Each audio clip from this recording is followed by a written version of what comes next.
I will lead. I pledge allegiance to the flag of the United States of America and to the republic for which it stands, one nation, under God, indivisible, with liberty and justice for all. Welcome everyone on a beautiful day. We had a equally beautiful and very nice commendation ceremony earlier, Dr. Brown, one of our largest, and that's always a great opportunity to recognize staff and students and for all the great work.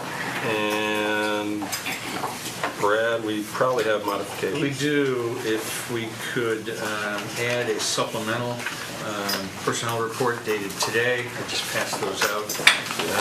Exec. It's just one appointment. If we could add that to the consent agenda. And then for the agenda for the balance of the meeting, if we could go to 11C, and we're going to delete all of the policies C through J from tonight's agenda and table those till the next meeting. Is it just too nice a night? This is too nice. Okay. Yeah. We appreciate that. Without objection, we'll that will set up the rest of our agenda, and we will go right to our agenda. And our first item is a little out of the ordinary, but we like to be out of the ordinary in Ithaca, is to, we're going to administer the oath of office for a new school board member. And Jennifer... Two of them. Well, two, well, actually, that's straight, two. But Eldred's not that new. So I have Eldred first. Do you want to read it, or do you want me to read it to you? You can read it to me. Okay, repeat it after me. I'm best for you.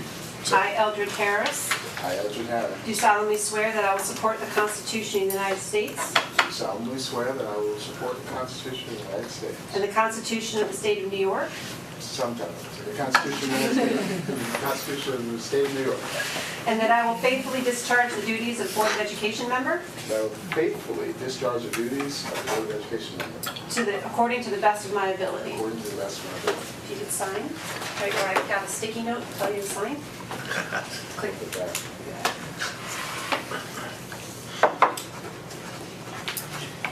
Okay, and Nicole, you're up.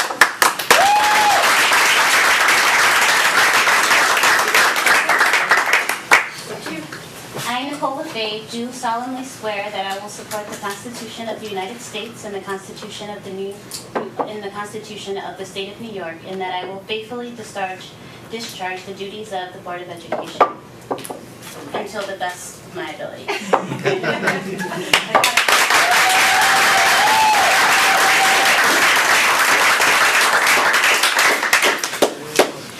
my work is done.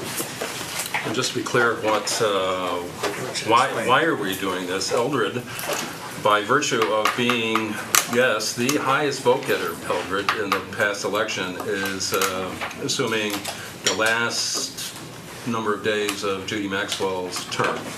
And because he is the highest vote getter, he was formally appointed to serve in Judy's place until the election day. And the highest vote getter of that, of past Tuesday, then serves out Judy's term. Judy's term will end at the end of June, and again at that point at our reorg meeting, Eldred will take the oath again for his full 3-year term, his term, and it will not be a continuation of Judy Maxwell. Nicole is a unique situation. Probably one of the first write-in candidates to be elected to the board by virtue of her being the highest vote getter of the write-in candidates. She will take on Jen Curley's rest of her term for the next 2 years and change starting tonight. And that's why Nicole took the oath tonight. Nicole will not take another oath at the reorg because she's serving out the term of Jen Curley. So if that's all clear, we'll explain it to the Ithaca Journal at some point if they ever care to know what happened at the election the other day. But welcome, Nicole and Eldred, as always. We're always happy to see Eldred take the oath, and so that'll be great. So we will continue. It worked out well that Eldred won because that made it a lot easier tonight that we can just continue and keep everything moving along. And we like to move along, Dr. Brown, and that's what we'll do right now. So congratulations again, and this is an opportunity for public comment. If anyone wishes to comment publicly about anything. No one signed up, but if you're good, well, but I have to say. So, Jackie, anything you good? Oh, now see, why? All I can say is There's a basketball game later, just so do it's the right thing by our children. That's all I'm here for. Thank you, Jackie. That's no problem. And so we'll go on and student reps. I see a guy here, right? Yeah, sure.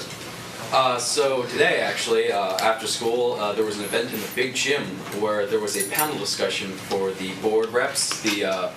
Elections will be held soon, and so our school decided to increase the interest in elections. We had panel discussions for people running for the position of board reps, and there were debates between the student council presidents to decide which students would like to vote for. There was free food and opportunities to meet each of the candidates, and Mr. Brown and Mr. Trumbull actually came and gave very inspiring speeches about student democracy. And it definitely created a lot of interest where students showed up for the free food, but stayed to really get to know the candidates and see who they'd like to vote for. And so tomorrow, during lunch in the cafeteria, for those without lunch periods, that's 7:45 to 8:45, students will be voting for the different positions, such as the board reps, along with class council and student council. So we're excited to see the outcome, and we really urge students to come and vote. And last Friday, we had another senior event, casino night, where students and parents got together simulating a fake casino, where students were given a sum of money and played assorted games such as roulette and blackjack, and then used that money to enter raffles for prizes. There was lots of food, lots of prizes won, and lots of smiles. On Monday, all physics students at Ithaca High School had the opportunity to go on a free trip to the Darien Lake Amusement Park to study the physics of roller coasters. The park was full of physics students from around the state, and everyone had a lot of fun. Today, after school from 4 to 6, there was the Growing STEM event at the high school. Project Lead the Way seniors demoed their senior project, and the Science Center and the Museum of the Earth and local businesses set up tables. As was mentioned just a minute ago, we had our commendation ceremony after school today to celebrate some of ICSD's brightest minds and excellent staff. And I'm sure as board members and some audience members might remember prom, probably one of their best or worst high school memories. Well, our junior prom took place this past Saturday, May 21st at the Cornell Johnson Art Museum, and it was a huge success this year with rave reviews from all who attended. Dance attendees had the opportunity to enjoy some of the art galleries in the Johnson, and they also had access to a laser display room, a photo booth, and a beautiful overlook with an overhead light display. A local DJ catered to the music requests compiled by students on the dance floor, and this successful event was all thanks to the efforts of junior class officers, prom committee, sophomores helping out at co-check, and chaperones, and it was great to see the hard work of our class officers in action. That's all I have for you tonight. Great, thanks, Ithaca High. LACS is not here. So Trips week for LACS. Oh, there you go. Those who know, Trips week. Excellent. And so we'll move on. Board responses, anything from anyone right now? Chris, go ahead. I had the pleasure of visiting casino night, and it was hard to tell whether or not it was prom or casino night when you first walked in because everyone was so dressed up. But it was very cool because the teachers, the parents, the students, it was really well done. A lot of people having fun, and I was told that there was a math focus throughout the whole event. So it wasn't just rampant gambling. So there was a math focus. And in typical Ithaca fashion, I heard that the raffle focus, the highest raffle ticket getters was grassroots tickets and Gimme Coffee gift certificate. Dorm fridge. Yeah, dorm fridge. Yes. So, but dorm fridge. You need a dorm fridge. So, but it was really well done. A lot of people. I wanted to play, but they wouldn't let me get at any table. So. The words dorm fridge bring up Way too many. Any, Brad? Yeah, I had the chance to go to the STEM event this afternoon. One of the teams from the, I think it's the Project Lead the Way class, the hydropower group, they've been chosen for the REV Accelerator this summer, competing against college students and college graduates. They were one of the teams picked, so quite an honor for them. But now comes the work part. They've got to work for the 10 weeks of the summer. But it was great to have one of the high school teams picked for it. Anything else? Are we good? All right, we're good. And we'll move on to the consent agenda. I'll move the consent agenda. Second. Thank you, Pat. Second by Chris. Brad, do you wish to speak? If I could speak to it, just to note, as we often do, quite a bit of money coming from PTAs and IPEI. You'll see one for $59,500, another one for $560, another one for $4,900. So quite a bit of money coming in from IPEI for the different programs in the school district, and we thank them and are always happy to see that on the agenda. Anything else? Sean, go ahead. Unable to attend the facilities meeting last night. Just a quick word about the cooperative purchasing agreements. Are these just general purchasing agreements? They are. Typical. Seen them before. Yep. Anything else?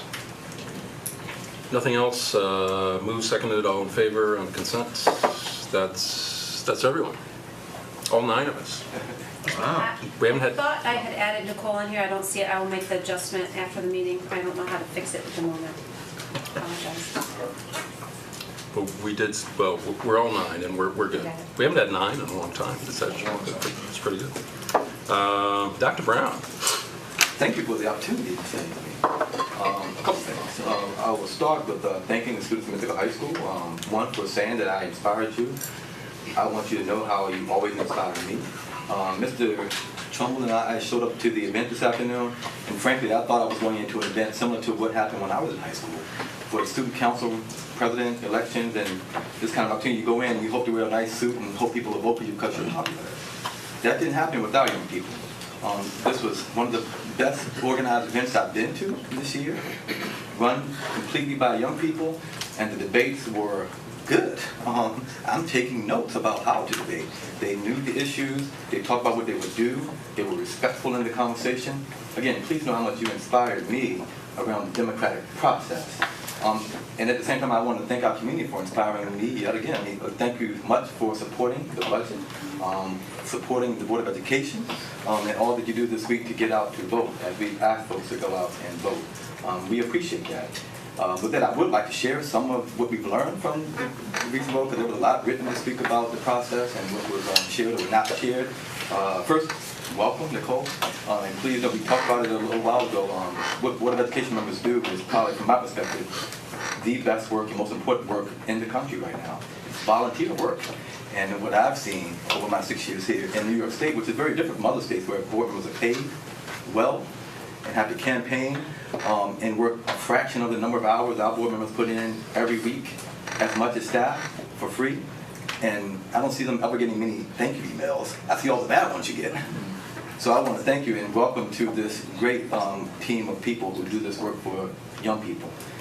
So this week, we, again, inspiring yet again, for a school district. I was talking to some folks in the Big Five this week, and they were talking about their elections, and their elections are run by the Board of Elections, a staff of folks who are tasked year-round to run elections. I want our community, if you're watching or if you're listening, to see the large staff that runs ours. So I don't know if many folks know that it's state law that school districts are allowed 24 hours because they know that we're understaffed when it comes to counting thousands and thousands of votes. New poll workers, folks that you have to train to be at the polls all day, who have to tabulate things. If you only knew, because I've gone through the trainings, it's pretty intense work all day, and they're trained by one person, and it's a team of folks, and we're here late on the night of an election just getting the results in. On Tuesday, a lot of folks went out to vote, which was inspiring for our community, and we should all be thankful for that. And again, talk to the folks in the Big Five. They have a large group of folks running that. And when I was telling them that we have 1 or 2 folks trying to do that, they couldn't even wrap their heads around it. And then when I mentioned the fact that we had some folks write in, they go, what? Writing in? Let me give you some history about how many people have written in over the past. We've had, most years we had no one written in. Back in 2009, we had 22 folks' names written in. Most of them were the same name.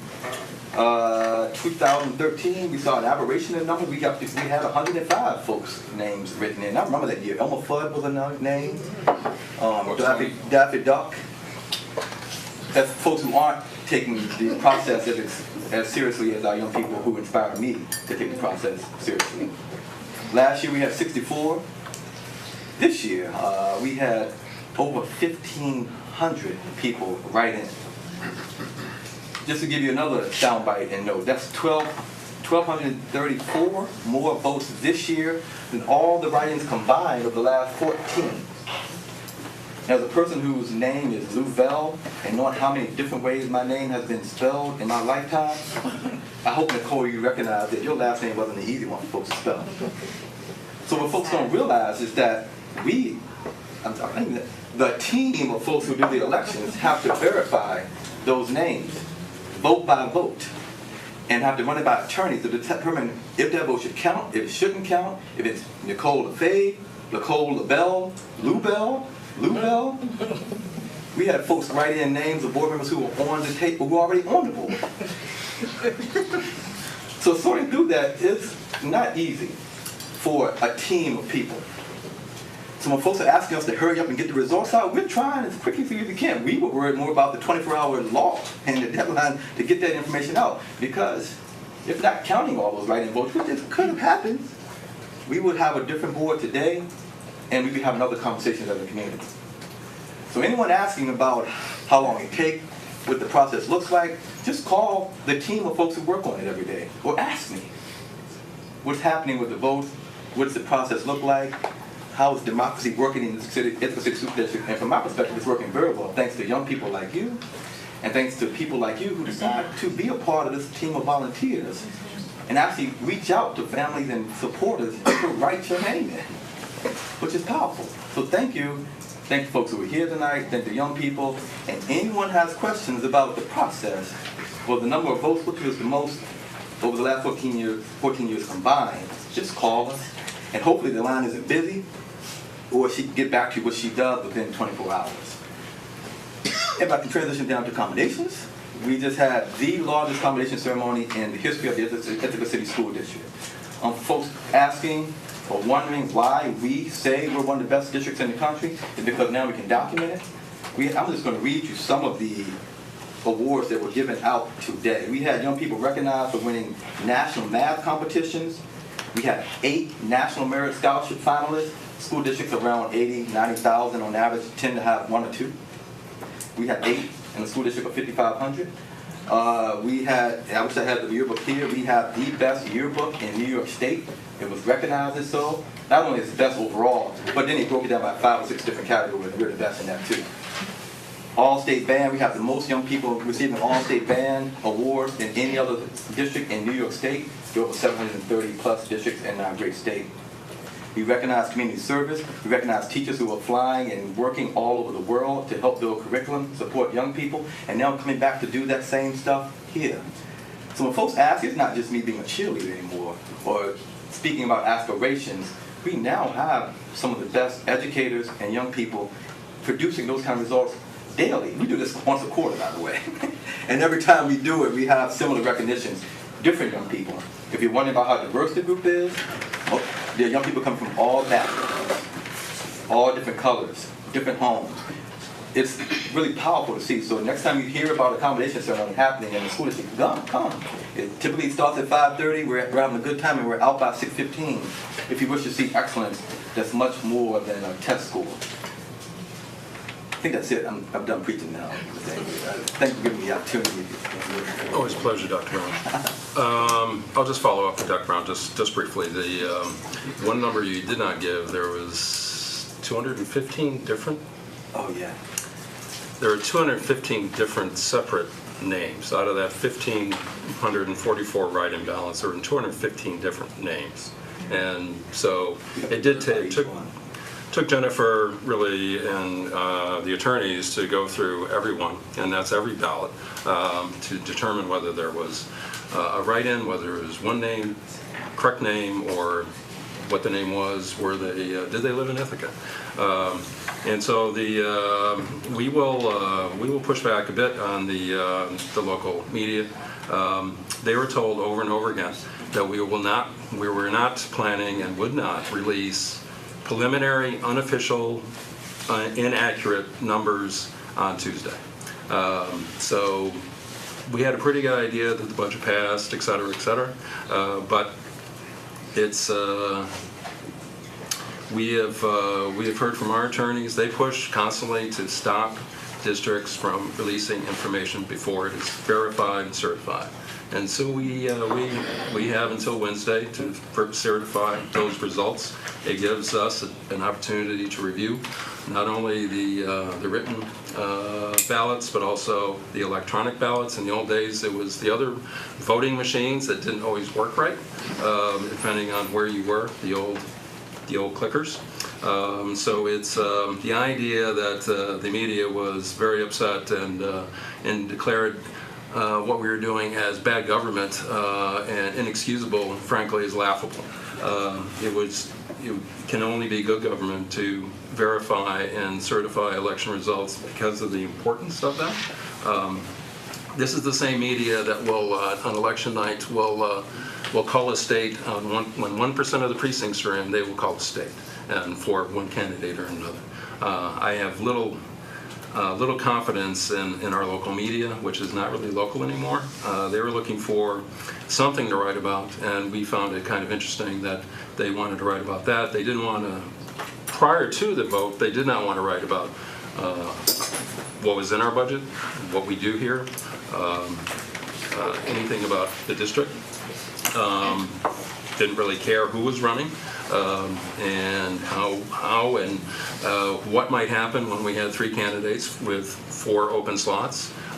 So there's none of that information, but there was all quite a to-do about preliminary unofficial information that really has no bearing and no place.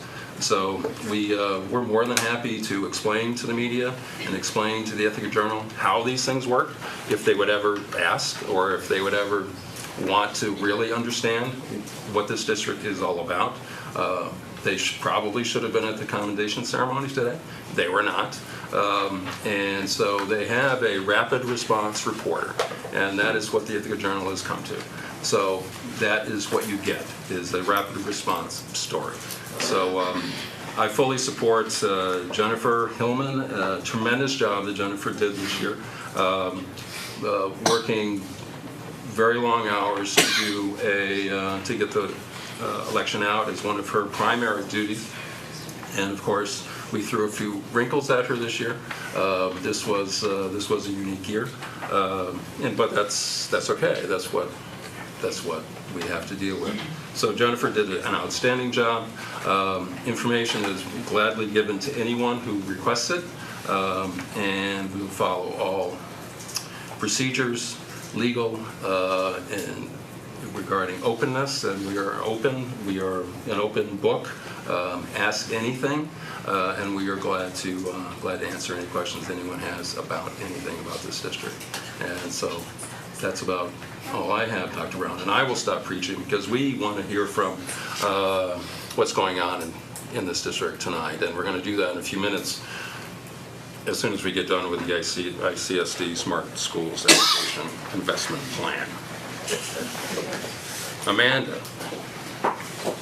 I will be very brief because I'm eager to hear from you, Jan. So this is just a very quick update and actually an overview of the proposal that's on the agenda tonight. Paul, hello, I'm Amanda Verba, I'm the Chief Operations Officer. Welcome. We've been talking a lot about the Smart Schools allocation in the last few meetings, and it's not part of the budget that was voted on Tuesday. This is an allocation at the state level of about $2.5 million for very restricted purposes. We did a number of community forums, we got a number of community feedback sessions. We've had information up on the website for longer than the required period of 30 days. One of the directions that we were allowed to use the money for, and that we all agreed was very important, was around security systems in our buildings. And we wanted to make sure that we preserve the climate and culture of a welcoming environment, community centers, while also creating a safer environment for our students and our families around door locking systems and even monitoring of the exterior of the buildings. And that's really where we landed. We will not be asking the state to allocate our full dollar amount of $2.5 million. We will be moving forward with a phase 1 proposal to better our door locking systems by using access controls such as a key card system on our exterior doors, as well as some strike lock systems on other doors that could be monitored and managed by appointed district staff in each of the buildings. We also will be utilizing some of the funds for strictly external cameras around monitoring of the playgrounds and the facilities outside of the building. And so the total dollar amount that we will be asking for reimbursement once we spend it to do those two projects will be $2,089,607. And so we would like to get a final proposal from the board to be able to take that up to the state for approval. We can't guarantee how long that approval process will take, but we know that we will be able to get into the next cycle, which will begin in June. Brad, go ahead. I'll move the resolution to approve and submit the Smart Schools Allocation Investment Plan. Can I just ask a question? After a second, thank you, Sean. Go ahead. I'm looking at the document that's in board docs, and in one place it has the statement, the estimated cost to replace and install new technologies will utilize the entire $2,561,479. And then below it shows the figure that you just quoted, which is $2,089,607. So I'm a little confused about. Where are you reading? Okay, I am reading on the page. I'm not sure what page it's on, but I saw it earlier. it's like the third page. Yeah.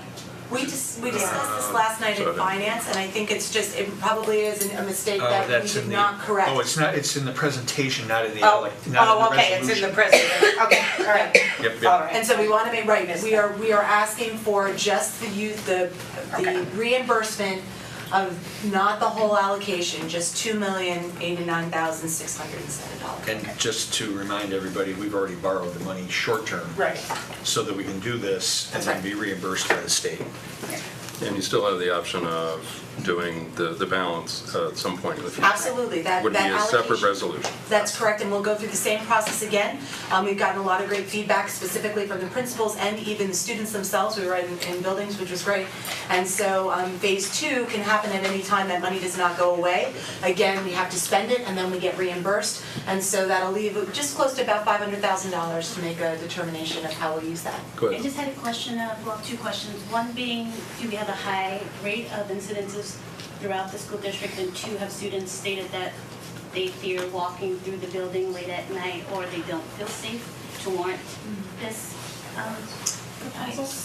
So the first question, instances around safety. We have had some break-ins in our buildings. We have had some folks walk in, that were not supposed to be there.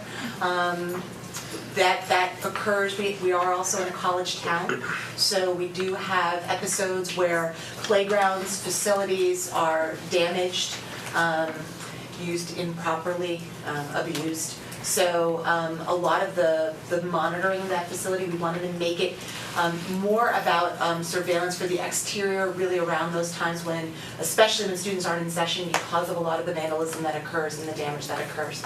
As far as student feedback and the safety feeling, the reason why we really landed on sort of the door locking mechanisms and that security piece, and this really came from LACS. Moira was there with me when we did the forum.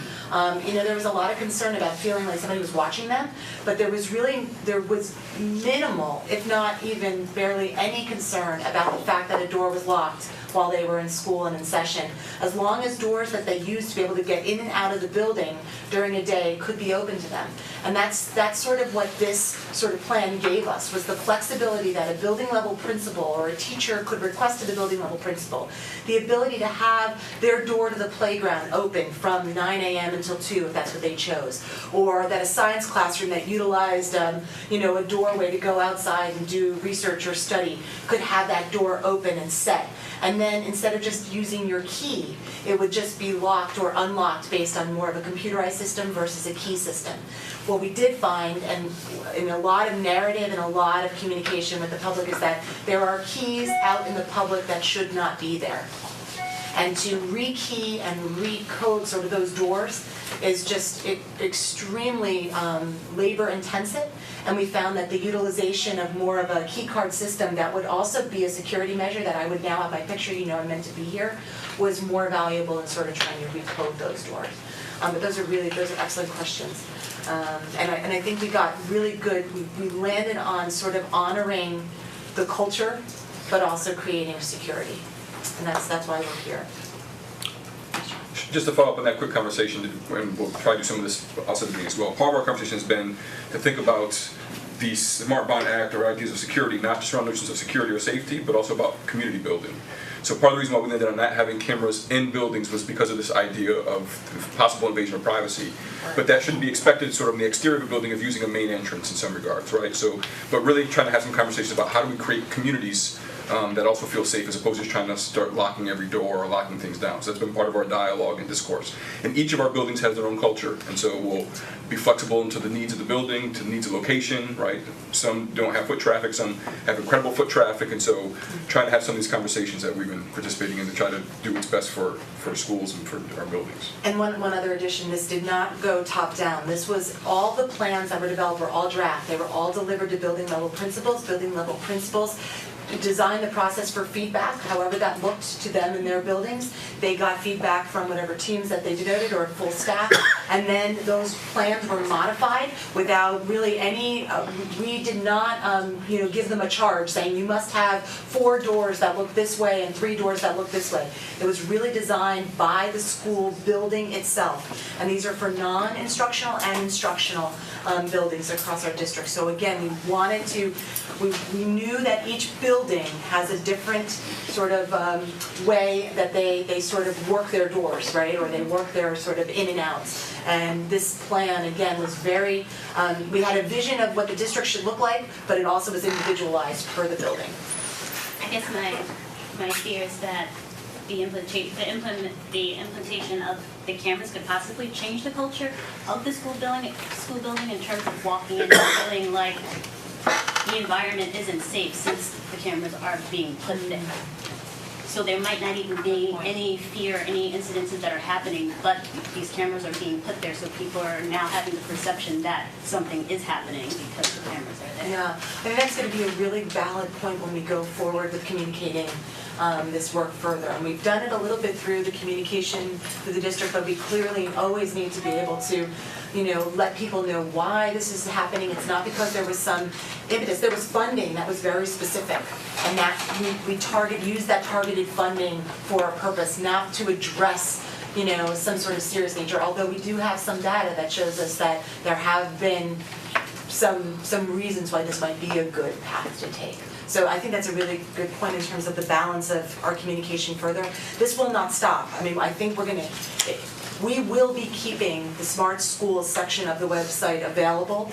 We can continue to do FAQs as they come in, either through the communication portal that we have here through K-12 Insights. So I think that this is not a static program in any way.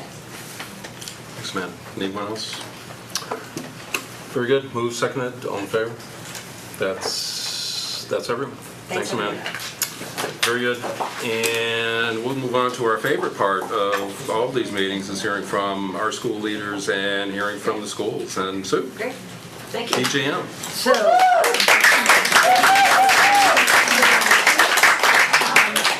Rachel is going to put this up. That was for pre-applause. That was a pre-applause. Right.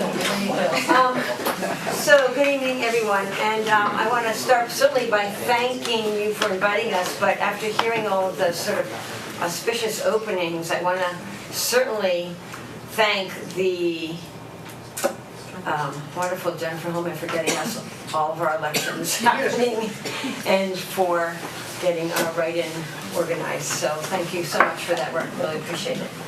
So, Beverly Day Morton Elementary School builds scholars.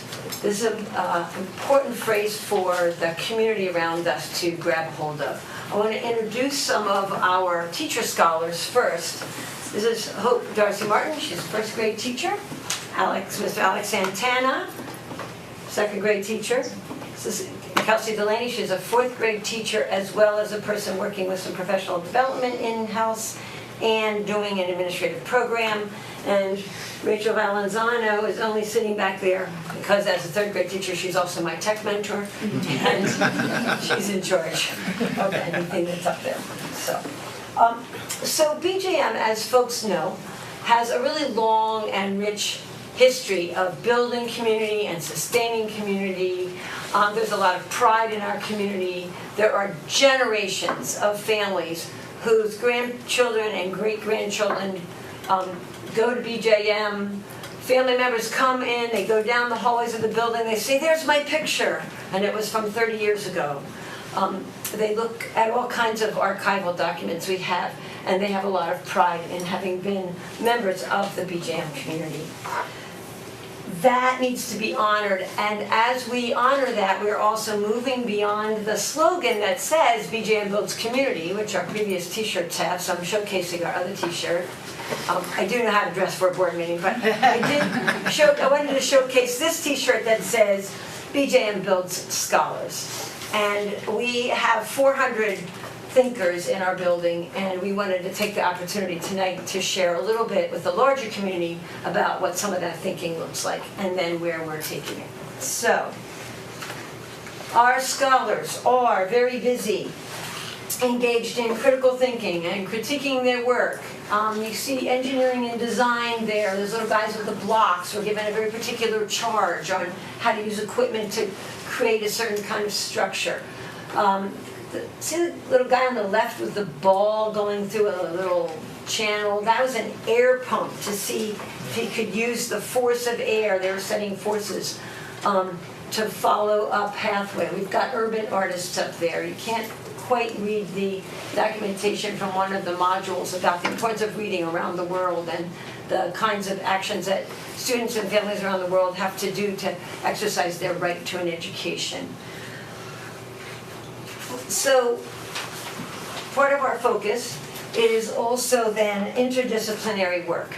And interdisciplinary work, if you're not familiar with it, can be a thread that weaves through a curriculum year-round across the course of a year for a classroom, or it could be the case study or project-based learning models, where there's an intensive application of interdisciplinary content to help deeply explore an idea. So both Hope and Alex represent two of those ideas, and they're going to share with us. This startup slide is actually Hope's classroom, so take it away, Hope. And say good evening again. Creating positive change was a theme that wove throughout my curriculum all year. And one way that this happened was through interactive read-alouds, where students were able to make text-to-text connections, text-to-world connections, build vocabulary, engage with vigorous text, and analyze historical documents. And one book in particular that stood out for students was about a garments workers' rights activist in the early 1900s in New York City. And students started to take a look at their own clothes and notice the country of origin tags on their own clothing. It became this huge topic of discussion. So this authentically led into a math graphing unit where students collected, analyzed, and graphed their own data from their own clothing and clothing that they had at home. Yes. We also did a poetry unit that included a writer's workshop, and students picked a change maker who created change when they were very young. So these were all children when they created this incredible change. And they did multiple drafts. These are first graders, so 6, 7-year-olds. Multiple drafts and revisions, peer editing, one-on-one editing with me, practicing, developing perseverance, collaboration, and incredible pride in their work. They were so proud that they wanted to invite others to come in and share. And Ms. Delaney's 4th grade class came in for our poetry presentation. Dr. Brown was able to catch a small snippet of that presentation, which was really nice for you to come in. And when they presented, they had this scholarly poise that was pretty incredible for, again, 6 and 7-year-olds. And as we read the poems, the 4th graders started asking questions, and this amazing dialogue started about pretty deep and complex topics, and it was really kind of beautiful to see that happen. So with this integrated curriculum, students were really able to get engaged both in concrete academic skills, developing concrete academic skills, as well as perseverance and compassion and real pride in their work. And I just would like to read quickly one of these poems. Ron McNair, 1950, Salt Lake City, South Carolina. Smart, determined, cool astronaut. Segregation. Some people couldn't get books. Got up on the library desk, didn't give up their fight. He got a card, broke the law, and made it right. Brave like Ron McNair. To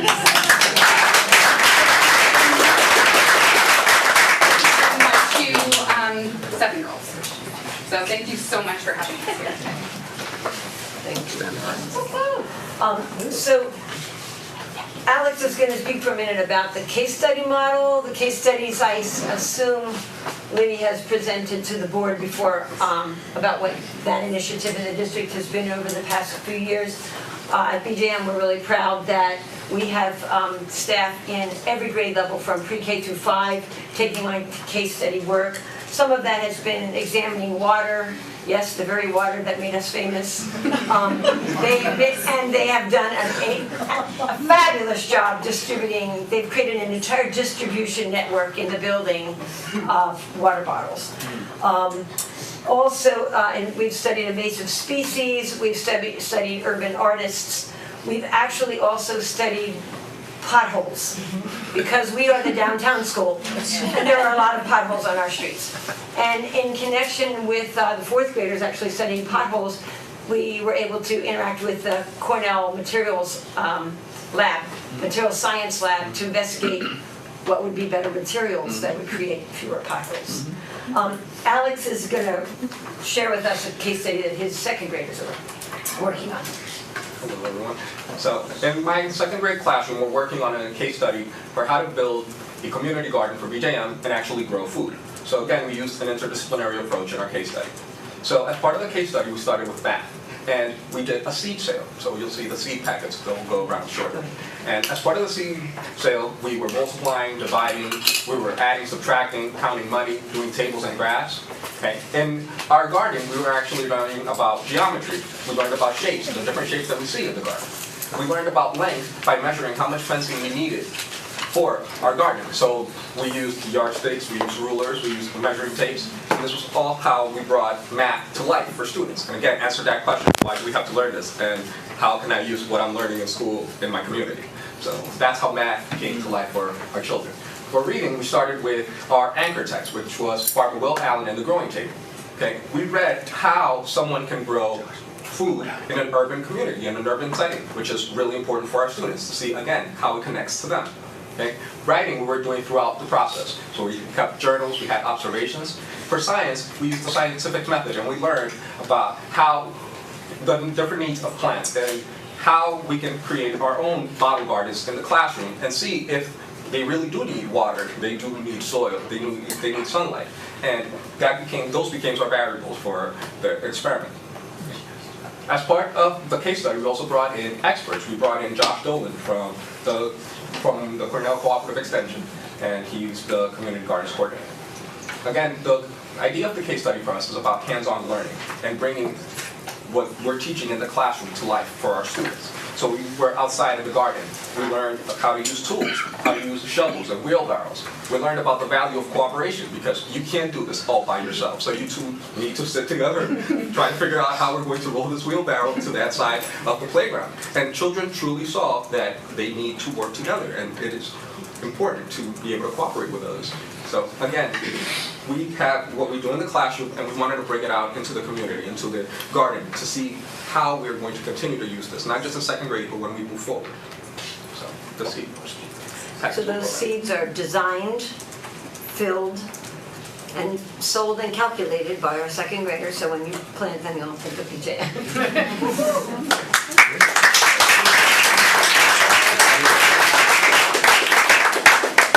Certainly, family is a critical part of BJM, and we have something now called the Daily Five.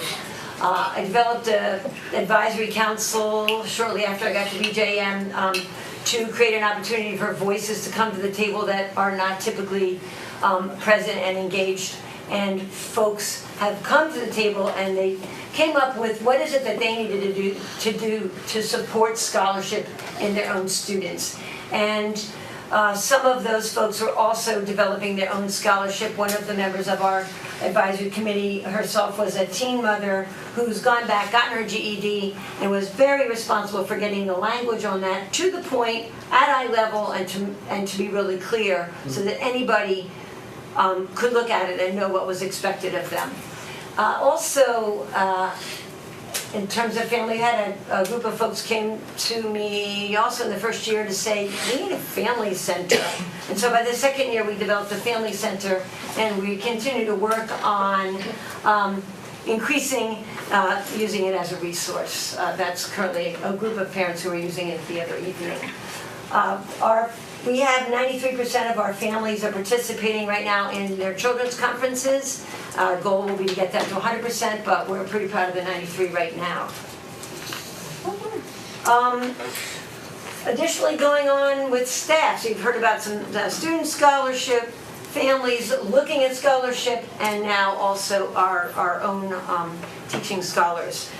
One of the things that's very important to me is that I'm really honored to be working with staff who are so deeply committed to their own personal and professional growth. In addition to the workshops that they attend at the district level, we've been able to provide in-house professional development using building funds, and in many cases, teachers coming up with their own ideas for professional development and staying after school and meeting 12 people to talk about math circles with an IC professor, for example. So I want to just show you a few of our the top 8 in-house professional development experiences that have come to us. And of significance to me is that 448 staff hours were used by our staff with some building funds and a lot of just their own commitment to make ourselves better teachers. And I can't even speak more about how proud I am of them for that. You might have noticed up there reading strategies, peer network. Kelsey's been significant in some of that work and is here in case there are questions further about that afterwards. So, where does that take us moving forward? Right now we have 3 key levers to move scholarship forward at BJM in the coming year. A focus on interdisciplinary work. We know our children flourish when they get to make authentic, purposeful connection to their learning.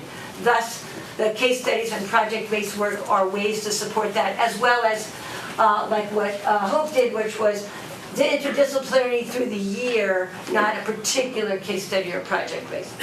Also critical is for us to vertically align our reading strategies K through 5. We have a focus put on that already with 12 teachers having worked on 4 different workshop days to begin to do that, bring our reading data to the table. Right now we have 65, as of this morning, the calculation is that 65.4% of our students are reading on or above grade level, 65.4. However, when we drill down into that, 73% of them are K through 2, and 58% of them are 3 through 5. So we have some work to do to investigate that data and to take this vertical alignment process and grow that so that we take these younger children and keep developing them as they go, and that we don't fall off some cliff in 3rd grade. Student engaged assessment sounds like a buzzword, but what it really means is kids getting involved in figuring out how are they supposed to know what they know, and then how will they know when they know it, and how will they know if it's good.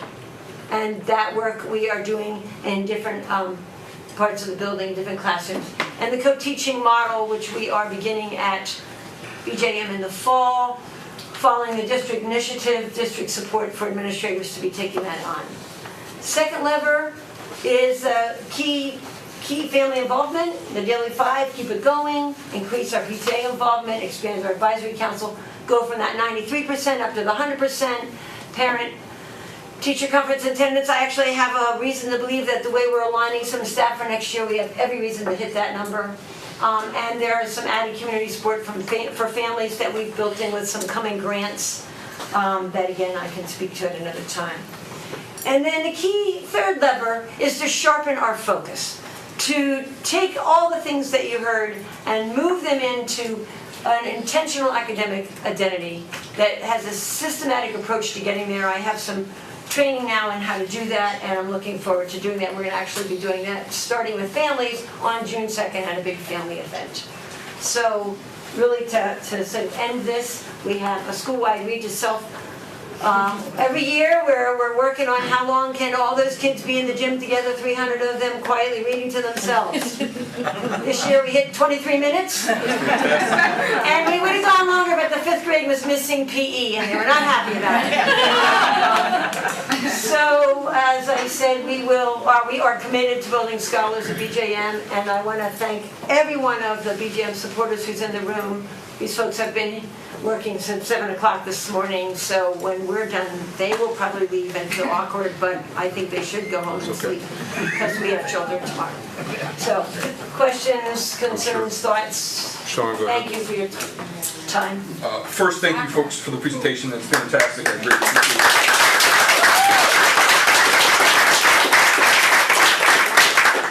Next, I'm disappointed that you're not coming bearing gifts of T-shirts, which I'll expect at some point in time. Pay us. They'll be in your mailboxes. Pay me as well, right? We'll talk. We'll get that happening.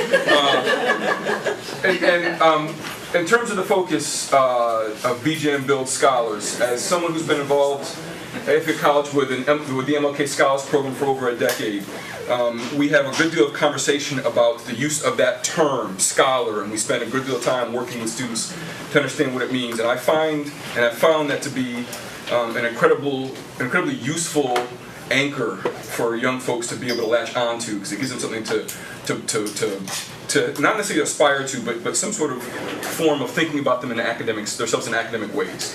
And so, part of me saying that is I think that that's phenomenal, and I can see the work and the integration of the work coming in that way, and I'm excited to see, having had a child go through BJM and spending time there with my nieces as well, I can imagine that this has only helped to also invigorate the staff and faculty as well in this way. So it seems like great work to me. I'm looking forward to spending more time in the building. Thank you all for coming. Thank you. Marva. Thank you for coming, and this is the kind of thing that makes me glad I'm on the board when I get to hear about this stuff. And just a couple things that really stood out to me that I really liked: the interdisciplinary approach.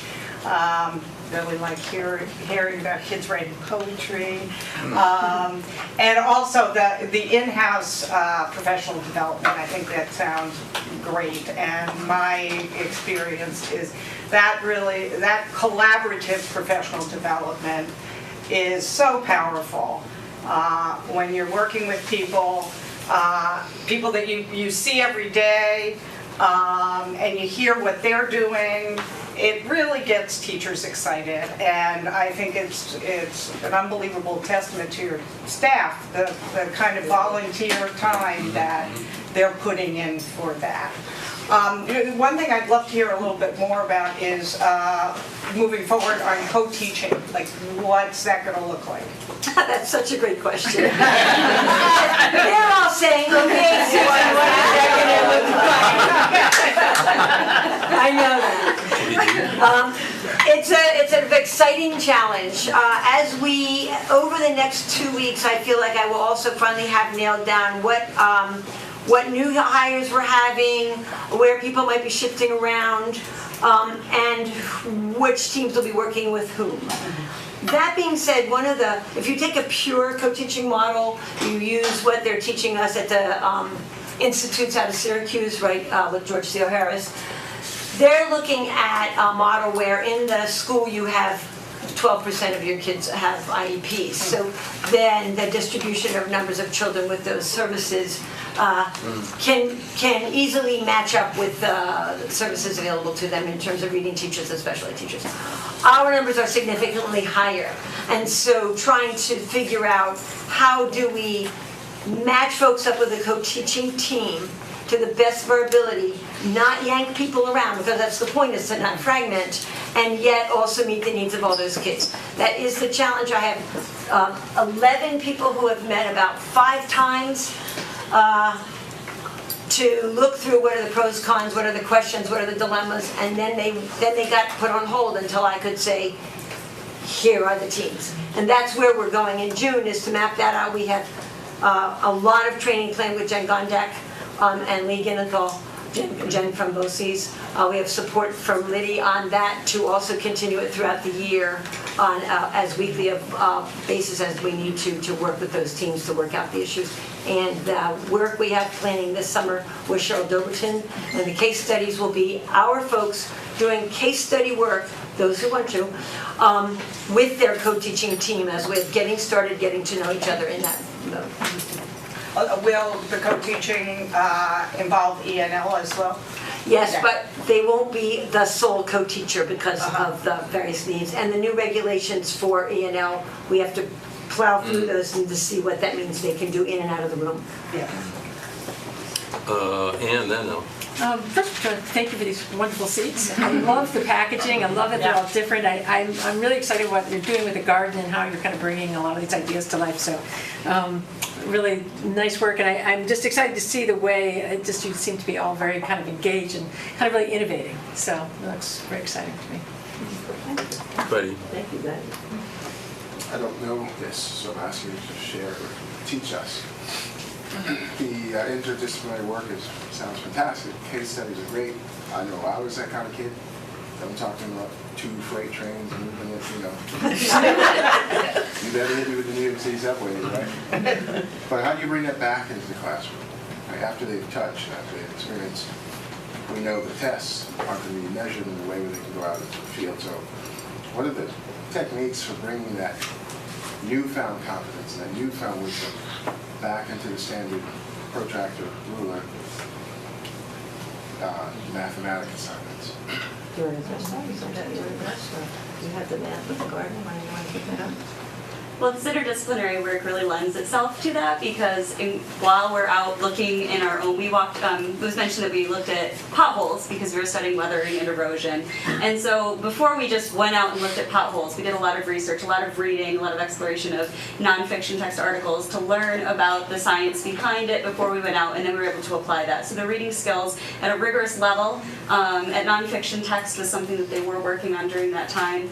There was a lot of writing to show their understanding. And there was also measurement incorporated into that, so using rulers, using mathematic concepts to draw conclusions from what we discovered in our science was able to allow students to be meeting the standards while they're also out exploring their own community and learning how to apply their learning to real life issues. So I think that the sole fact that it was interdisciplinary really supports ensuring that students are learning those basic fundamental skills that they'll need in order to show their growth on assessments. The other thing is sometimes people are afraid that it means we won't teach reading. we will teach reading. We will teach reading within the context of what they're doing and also separately. Some kids just need to have their small group together rather really trying to unpack, making sense of a paragraph. Everything is. So the goal is to double dip as much as possible.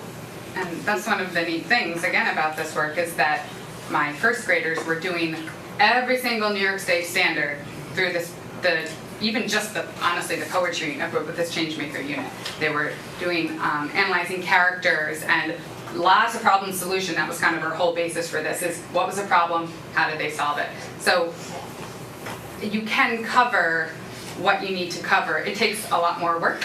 It takes a lot more commitment. It takes a lot of collaboration, a lot of all-nighters and some tears sometimes.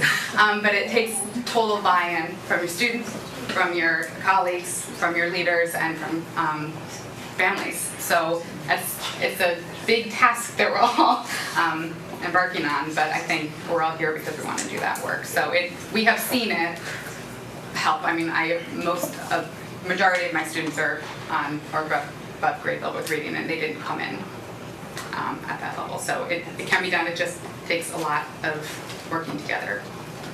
And I will add, my daughter is in Mr. Santana's class, so she was included in those pictures. She's been more excited about baking cakes because of the proportions, as well as doing fractions because of the work that she was doing in the garden. So I see it happening at home where she doesn't feel like she needs my help to do certain things because of the hands-on work that she's been doing in the school.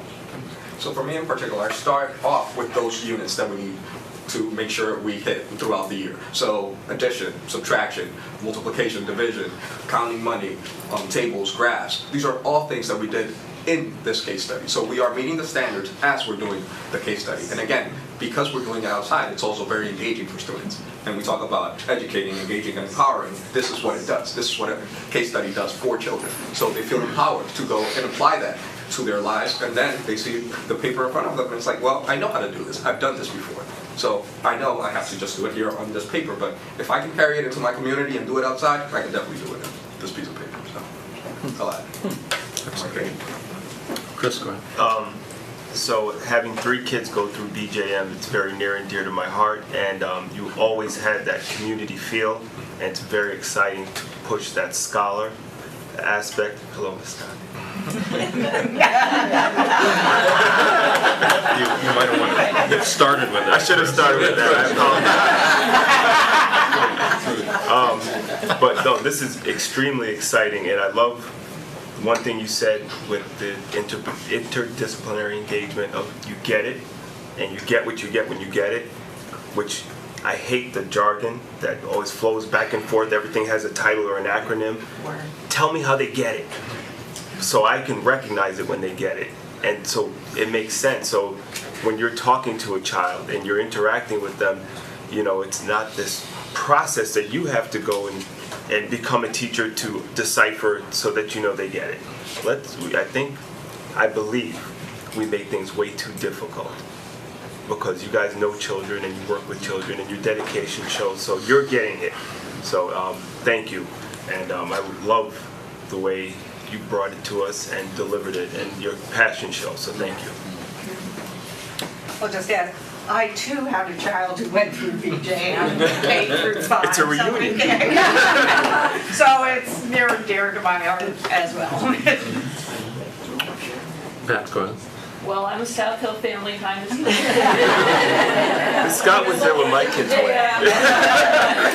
But my first school liaison assignment when I was on the board was a board liaison to BJM, and it was really wonderful to see the families coming out and getting involved because I was mostly there through PTA. But what's been just most impressive to me tonight is the dedication and thought and hard work that the teachers are putting into building an interdisciplinary curriculum that is unique to BJM, that speaks to the kids at BJM, that they can clearly relate to because they're working on it at home, and that is the single most valuable thing that you can have at a school or a district. And one one of the things that I'm most proud of our teachers is that you are taking agency in the state standards and saying, okay, it's going to be ours. I'm not teaching something that I'm handed out of a stupid book or a stupid canned website or program, but it means something to you, and that's really beautiful to see. And thank you all for all the time you put in. And as we know, the greatest reward of teaching is an emotional one. Sorry. As a teacher at the college level for many years. So thank you all, and it was just great to hear this. Nice, thank you. Anyone else? Just, Susan, just one last question from me, just to change the subject a little bit. In your information you provided to the board, there was a long list of community partners, correct? I mean, does the use of those generate at the classroom level? Is that from your, there's a long list. There's 35. There's 34, actually. Right. There's 34 on that list, and most of those represent the concept of experts coming into the classroom or working collaboratively with the teachers at the classroom level. Sometimes it's through a contact I made, sometimes, almost always it's the teachers developing a mechanism for finding that. I also want to note that in those notes we have, I think, 14 co-curricular activities going on for children. Also, I know that Dr. Brown has talked for years about bringing the notion of value in co-curricular activities as part of the scholarship of folks, and we're up to 14 different ones. You might notice the one about handcrafts where they actually made their own knitting needles. Just saying. So yeah, those are thanks, Susan. I just wanted to be able to hear you talk about the tremendous community that we're really, really thrilled with the amount of folks who want to collaborate with us. That's great. Anything else right now? Size large. It says board t-shirts, remember. Sean, large. And Susan, donations to BGM are appreciated at any time, correct? For any purpose whatsoever, correct? Always. Always, right? Always. We point that out, I will donations. write another check. Very good. Anything else? I think your great staff probably needs to go home. I think Thank you. Thank you. be nice to children tomorrow.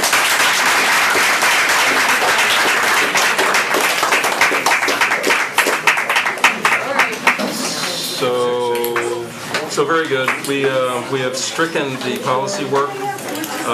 There are any dates of importance we need to highlight right now?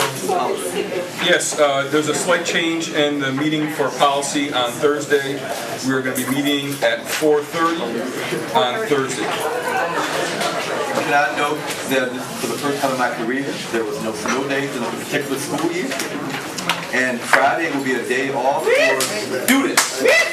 And Teachers have to go. Yeah. And Monday as well. Excellent, Dr. Brown. And we are not done yet. I'll move we go to executive session for the purposes of negotiations. Second by Moira. Second executive session? Yes. All in favor? That's everyone. We're going to call that everyone without objection, and we're in exec in the other room. Thanks, everybody.